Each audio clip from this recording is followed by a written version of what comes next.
મજામાં? આજે આપણે બનાવવાનો છે દૂધીનો શીરો, બહુ જ સરસ અને એકદમ ટેસ્ટી અને મીઠો મીઠો. તેના માટે આપણે મસ્ત મજાની દૂધી લઈ લીધી છે. દેશી દૂધીનો શીરો બનાવવાનો છે તો આપણે દેશી દૂધી લઈ લીધી છે, ઉપરની છાલ નીકાળી દીધી છે અને આપણે આ ઝીણી છીણી આવે એનાથી આપણે એને કદ્દુકસ કરી લેવાની છે, મતલબ છીણી લેવાની છે. દૂધીને આપણે પહેલાં આવી રીતના પીસ કરી લઉં છું.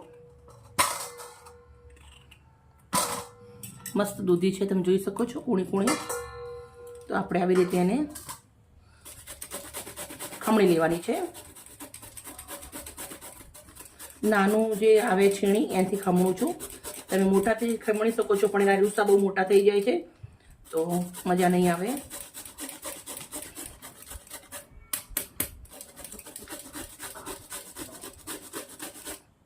આપણે દૂધીનું ખમણ એકદમ સરસ મજાનું આવું ઝીણું કરી લેવાનું છે. તો બધું જ આપણે આવી રીતે રેડી કરી લેશું.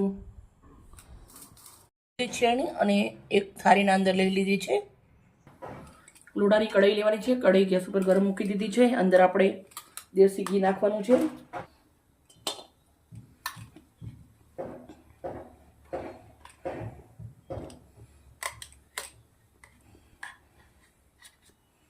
$150 ગ્રામ એટલું આપણે ઘી નાખ્યું છે.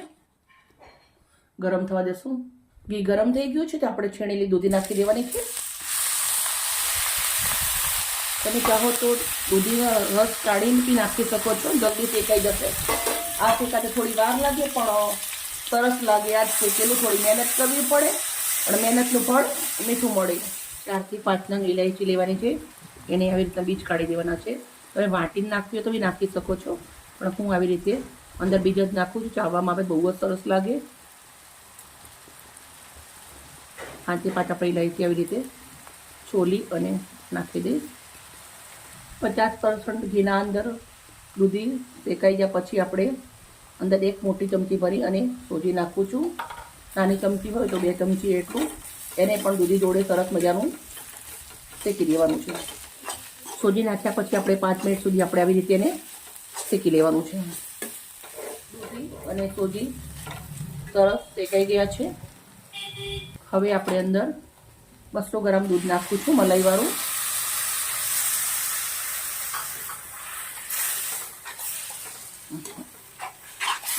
ભરપૂર બદામ, કાજુ અને સૂકી દ્રાક્ષ નાખું છું. ડ્રાયફ્રૂટ. મિત્રો, આપણે આને દૂધ બને ત્યાર સુધી મસ્ત શેકી લેવાનું છે. સાથે આપણે 1 નાની વાટકી એટલી ખાંડ નાખી દઉં છું. મીઠું તમારે ઓછું વધારે કરી શકો છો, જેવી રીતના આપણા ઘરના અંદર વપરાય એવી રીતના.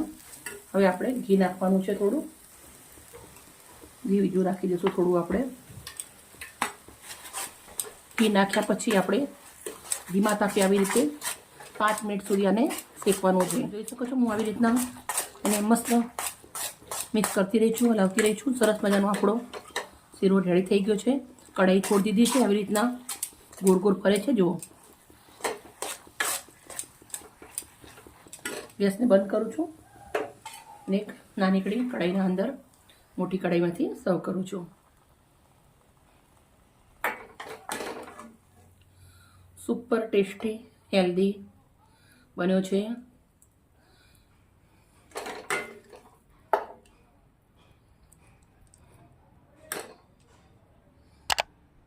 મિત્રો, મારી વિડીયો, મારી મહેનત સારી લાગી હોય તો પ્લીઝ મને લાઈક કરજો, દોસ્તોને શેર કરજો. આવી મજેદાર રેસીપી સાથે કાઢી મળીશું. Bye bye.